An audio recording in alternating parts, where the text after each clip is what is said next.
Bienvenidos y bienvenidas a esta nueva clase en la que vamos a explicar brevemente de qué se trata el síndrome de alienación parental. En esta breve clase lo que vamos a abordar va a ser una aproximación a lo que significa el concepto de alienación parental. También vamos a ver tanto las características de los padres o madres que son alienadores, también el padre o madre que es alienado, y también vamos a ver cuáles son las consecuencias para los hijos que están insertos en este síndrome. Entonces vamos a comenzar primero yéndonos hacia lo que tiene que ver con una aproximación de lo que es el síndrome de alienación parental. Primero vamos a empezar a desglosar lo que implica el término para poder ir comprendiéndolo mejor. Acá vamos a hablar que la palabra síndrome significa un conjunto de síntomas característicos de una enfermedad y alienación es un proceso, es decir, va por etapas, mediante el cual un individuo o una colectividad va a transformar su conciencia hasta hacerla contraria con lo que debería esperarse de su condición. Tenemos estos dos aspectos o dos conceptos que evidentemente cuando ya vayamos entrando a lo que es el síndrome de alienación parental nos vamos a dar cuenta que se unen completamente. El primer autor que definió lo que era el SAP fue Richard Gardner en 1985. Él lo definió de la siguiente manera. Él explicaba que cuando él empezó a trabajar con lo que tenía que ver con los niños que eran maltratados, se empezó a dar cuenta de una situación que no era aislada, sino que se estaba dando en varios casos. Ahí es donde él empieza de cierta manera a estudiar lo que eran estas conductas de los niños, de cómo también se comportaban los padres, y ahí es donde aparece esta definición que él de cierta manera la va a definir de la siguiente forma. Es un trastorno que surge principalmente en un contexto de las disputas por la guarda y custodia de los niños. Su primera manifestación es una campaña de difamación contra uno de los padres por parte del hijo o la hija, que en el fondo es una campaña que no tiene ninguna clase de justificación. El fenómeno resulta justamente de esta combinación del sistemático adoctrinamiento, en el fondo es un lavado de cerebro que se le hace a los niños por parte de uno de los padres en contra de el otro. Ahora, durante mucho tiempo se trató de eliminar lo que implicaba o de quitarle el peso teórico a lo que significaba el síndrome de alienación parental, porque se trató de justificar que Richard Gardner en el fondo lo que hacía era inventar un concepto para en el fondo eh, liberar a las personas que generaban abuso o maltrato real a los niños. Eso evidentemente quedó destituido cuando el mismo Richard Gardner durante muchos años, tanto de tratamiento como de estudio, y además de los sinfín de artículos que él publicó, lo que él, por sobre todas las cosas, subrayaba era que si existía abuso real por parte de un progenitor en contra del hijo, ya sea abuso físico, psicológico o sexual, no existía el SAP. Como lo vamos a ir viendo, muchas veces es esta forma de manipulación en la cual el padre que quiere alienar al hijo lo que hace en el fondo es crear situaciones ficticias como, y lo más común suele ser abuso sexual. ¿Para qué? Para obviamente dañar al otro progenitor y en el fondo crear esta ruptura en lo que tiene que ver con la relación padre e hijo o madre e hija. Se da en ambos casos, puede ser tanto la madre como el padre quien alinee al niño o la niña. Garner estableció 8 componentes que deben concurrir para que pueda existir realmente el síndrome de alienación parental. La primera es una campaña de difamación en donde obviamente el progenitor que va a ser el alienador va a transmitir al hijo un sinfín de sentimientos negativos, supuestas malas experiencias vividas por el progenitor odiado. Imaginemos que es una madre que es la alineadora y le transmite a su hijo que Cuando tú eras chiquitito, tu papá quería que yo te abortara. Cuando tú no te acuerdas, pero en realidad tu papi te toca de una forma indebida. Tu papá te odia, tu papá no te quiere venir a ver porque tu papá ya no te quiere. Eso es, cuando hablamos de campaña de difamación, es constante y va subiendo el nivel en cuanto a aquellos comentarios, situaciones, hasta llegar a las situaciones más graves. No es solamente tu papá no te quiere, sino que en el fondo va poco a poco. El niño muchas veces no tiene ninguna clase de recuerdos negativos del padre que están alienando, pero en el fondo vive con el progenitor alienador, por lo tanto, está todo el día escuchando tu papá o tu mamá hacía esto, por lo tanto, el niño empieza a incorporarlo en unos recuerdos ficticios y empieza a hacerlos propios a través de estos detalles que el padre o la madre le va dando para que vaya construyendo esta nueva realidad con el padre al que debe odiar. Las razones son débiles, son frívolas y completamente absurdas para explicar esta campaña de difamación. Por lo general se hace con niños más pequeños, también se puede hacer con niños un poco más grandes, pero un niño ya de 12, 13 años evidentemente ya va a tener más conciencia de lo que pueda estar pasando, pero los niños que son más pequeños no. Por lo tanto, tampoco necesitan una explicación tan lógica sobre el yo no recuerdo eso, sino que si tu mamá o tu papá te lo dicen, tú te lo crees. Hay una animadversión hacia el progenitor alienado, es decir, carece de la ambivalencia normal. Hay estudios que indican que inclusive aquellos hijos que han sido víctimas de maltrato físico, psicológico y o sexual, inclusive tienen esta ambivalencia con el padre que le generó ese daño. Lo odian porque, por ejemplo, los golpeaba siempre, pero es mi papá o es mi mamá. Entonces siempre hay esta ambivalencia de que lo odio y lo quiero. Y esta culpa de que en el fondo no lo debería odiar, pero es que me hizo esto. Pero en el caso del síndrome de alienación parental, el niño o la niña no hay ninguna clase de ambivalencia. Es un odio completo hacia el padre que debe odiar en el fondo. Y el hijo está absolutamente seguro de su sentimiento.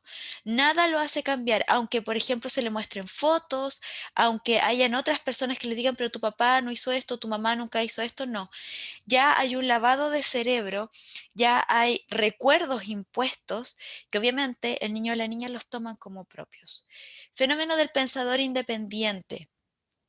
El niño está seguro que ha llegado solo sin ayudas externas al odio que siente a su progenitor. En el fondo, el niño o la niña ya están tan adoctrinados que en el fondo ni siquiera dicen es que mi mamá me dijo esto o mi papá me dijo esto, sino que lo sienten como propio. Es como que la mamá o el papá, que es el alineador, hablara por la boca de ellos, porque ya están automáticos con ese mismo discurso.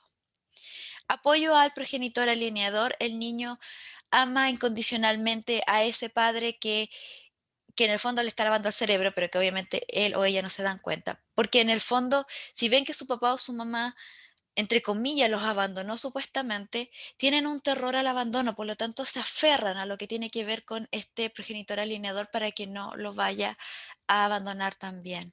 El niño expresa desprecio sin culpa alguna contra el progenitor odiado. Lo que yo les decía recién, por ejemplo, de estos estudios, de que cuando efectivamente hay abuso o maltrato, está esta ambivalencia y también esta culpa. Evidencia de escenarios prestados, es decir, el niño utiliza lenguaje que no es propio ni para su edad, ni tampoco de la forma en como él o ella por lo general habla. A veces puede utilizar una terminología que ni siquiera entiende, porque simplemente lo repite. El odio se traspasa a toda la familia del progenitor. No es solamente al papá, por ejemplo, sino que también es al abuelito, a la abuelita, al tío, etcétera. La idea es alejar al niño o la niña de cualquier cosa que tenga que ver con el padre que queremos alinear. Características de los padres y madres alineadores. Acá dentro de los principales motivos por el cual uno de los progenitores pretende alejar al hijo del otro padre o madre se encuentran las siguientes. Primero, la incapacidad para aceptar la ruptura de la pareja. Mezclan lo que tiene que ver con el rol de madre o padre con el de pareja. Por lo tanto, utiliza a sus hijos o a uno en particular para que se vuelva en contra, porque hay un daño como pareja y utilizan lo que más le dolería a la otra persona, que en el fondo son sus hijos.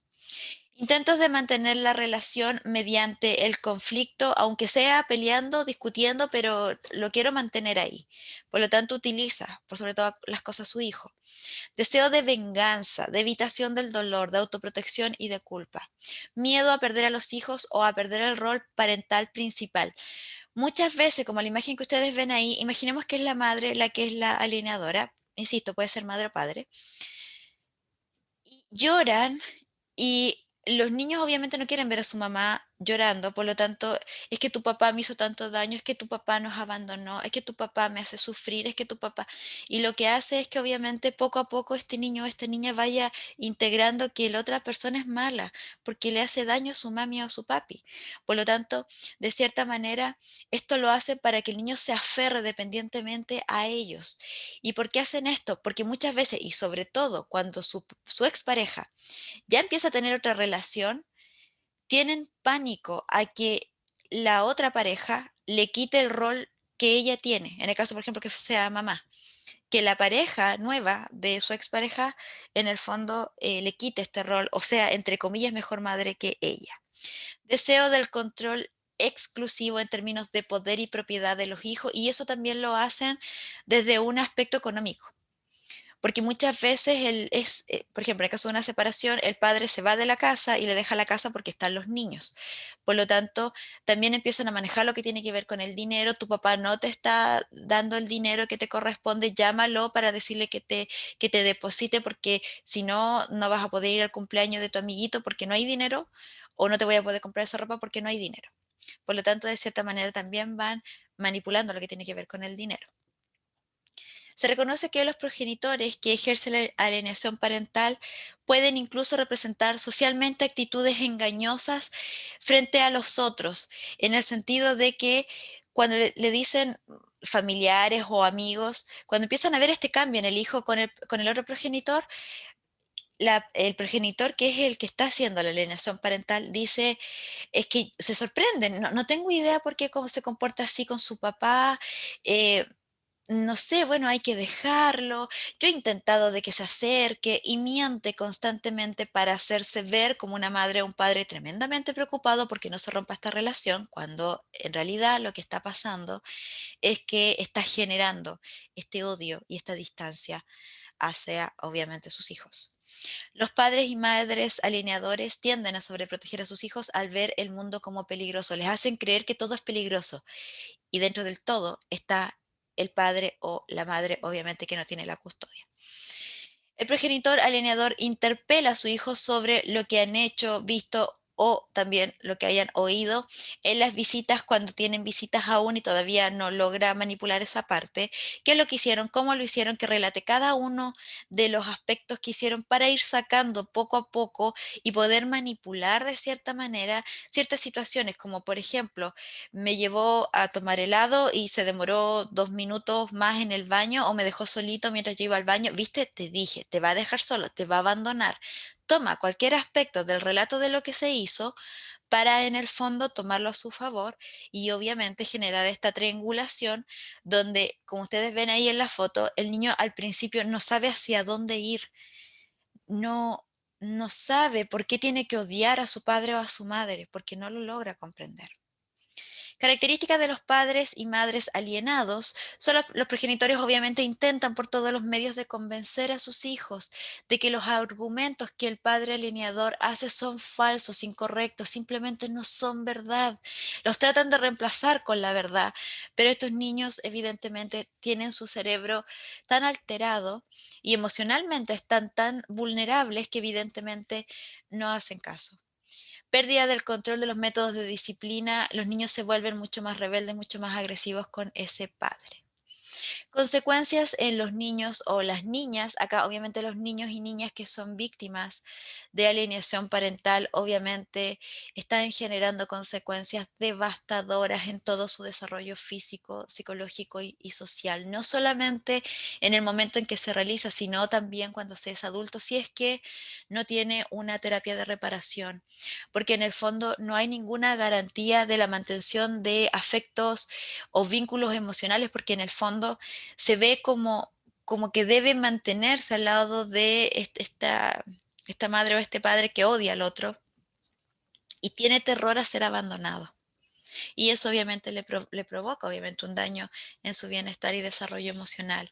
Pueden volverse sumamente retraídos, tímidos, en algunos casos inclusive violentos, cambian obviamente su personalidad, se instaura en ellos un miedo exagerado al abandono. Pueden llegar inclusive a sufrir depresión, ansiedad. Como han convivido tanto con el progenitor manipulador, aprenden a adoptar ese tipo de conductas, por lo que obviamente tienden luego a manipular a los papás o a otras personas que los puedan rodear. Empiezan a mostrar bajo rendimiento escolar, tienen problemas de autoestima, por lo que obviamente empiezan a inclusive a sentirse devaluados ellos mismos se devalúan, sienten que son inútiles, que no sirven para nada, que porque están viviendo, porque carecen de amor propio y aparecen sentimientos de culpabilidad hacia ellos. Y eso les va generando un vacío interno y un dolor interno que evidentemente no saben cómo poder afrontarlo porque tampoco pueden, entre comillas, acusar a su papá o a su mamá y decirle, oye, yo quiero ver a mi otro progenitor porque lo amo, pero ya está tan internalizado lo que tiene que ver con esta negativa que deben mantener esta ilusión de, en el fondo, que deben seguir con alguien, en el fondo tienen que vincularse con alguien y se aferran al progenitor que obviamente está generando la alienación parental. Eso ha sido toda esta clase. Si desean recibir gratuitamente el manual, lo único que tienen que hacer es dejarnos tu correo electrónico en el enlace que aparece en la publicación y con mucho gusto te lo enviaremos.